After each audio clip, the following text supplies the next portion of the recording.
नाज़िन शायरनि जे सरताज मुफ़क्किर फ़लसफ़े ॿोलीदान ऐं हिकु अज़ीम तख़लीक़ार शाह अब्दुल लतीफ़ भिटाई जे पैगाम खे आसान करण ख़ातिर उमरकोट जे नौजवान भले ॾिनो उर्फ़ राजा सांद पारां तयारु कयल शाह जो रिसालो एंड्रॉइड एप्लीकेशन खे ॾेह तोड़े परॾे में वॾी मञता मिली रही आहे।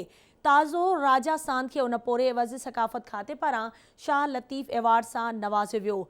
उन हवाले सां ॾिसूं था उमर सुमरे जी हीअ रिपोर्ट। सिंध जे शाइरनि जे सरताज मुफ़क्किर फ़लसफ़ी ॿोलीदान हिकु अज़ीम तख़लीक़ार शाह अब्दुल लतीफ़ भिटाई जे पैगाम खे आसान करण ख़ातिर तालके उमरकोट जे ॻोठाणे नौजवान भले ॾिनो उर्फ़ राजा सांद पारां शाह जो रिसालो एंड्रॉइड एप्लीकेशन तयारु कई वई आहे, जंहिं ऐप वसीले शाह जे पैगाम खे आसानी सां सम्झी सघिजे थो। ॻोठ कुदूस सांद जे रवायती राजा सांद नंढड़ी उमिरि खां वठी शाह साईं जे कलाम खे आसानी सां दुनिया ताईं पहुचाइण जो ख़्वाबु ॾिठो। उन सपने जी सांभिया लाइ पतोड़ शुरू कई, जंहिंजो नतीजो हिकु ख़ूबसूरत एंड्रॉइड एप्लीकेशन शिकिल में असांजे साम्हूं आहे।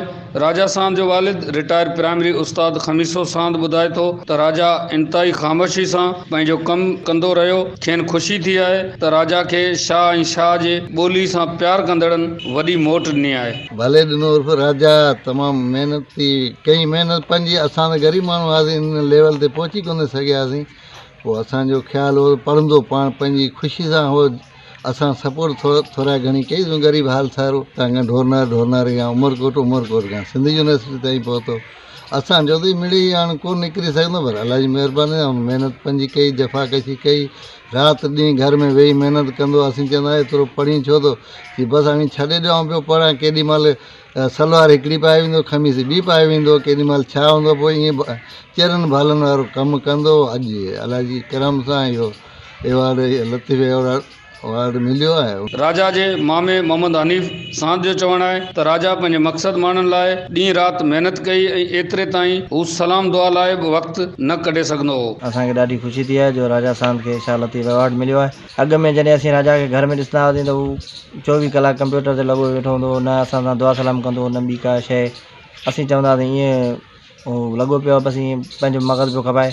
पर अॼु असांखे हीउ एवार्ड मिलण खां पोइ तमामु घणी ख़ुशी थी आहे जो राजा हेॾो वॾो कमु कयो आहे। शाह जे रिसाले खे आसान ऐं आम करण वारे कम ते सिंध जे सक़ाफ़त खाते मोट ॾींदे भले ॾिनो उर्फ़ राजा सांद खे लतीफ़ एवार्ड लाइ नामज़द कयो, जेको हिन ताज़ो ई भिटाई जे मेले जे मौक़े ते वसूल कयो ऐं मान ॾियण ते सिंध जी सरकार जा थोरा मञिया। जॾहिं नेट ते रखियोसीं प्ले स्टोर ते, उन खां पोइ ज़बरदस्त मोट मिली, तमामु बहितरीनु, पूरी दुनिया जे सिंधियुनि जे तरफ़ां डाउनलोड थियो। तक़रीबन 35,000 खां मथे दफ़ा डाउनलोड थी चुको आहे। काफ़ी दोस्तनि, काफ़ी सिंधियुनि राब्तो कयो फेसबुक जे ज़रिए।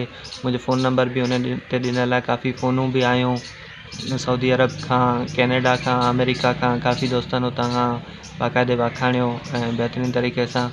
ऐं उन खां पोइ हींअर साईं सरदार शाह ताईं जॾहिं इहा एप्लीकेशन पहुती त साईं मुंहिंजे नाले खे रिकमेंड कयो जे लाइ लतीफ़ एवार्ड जे लाइ कल्चरल डिपार्टमेंट जे तरफ़ां। ऐं साईं जा बि थोरा आहिनि, कल्चरल डिपार्टमेंट जी बि महिरबानियूं आहिनि जंहिं लतीफ़ एवार्ड सां मूंखे नवाज़ियो। राजा सांद शाह जो रिसालो ऐप तयारु कंदड़ हिन जदीद दौर में शाह साईं जे कलाम ऐं पैगाम खे दुनिया ताईं डिजिटल मीडिया वसीले आम करण वारे किरदारनि में हाणे उमरकोट जे नौजवान राजा सांद जो नालो बि शामिल थी चुको आहे। उमेद करे सघिजे थी त लतीफ़ शनासी पैगाम लतीफ़ खे आम करण वारे जज़्बे खे अञा बि अॻिते वधाइण जो सिलसिलो जारी रहंदो। उमर सुमरो, उमरकोट।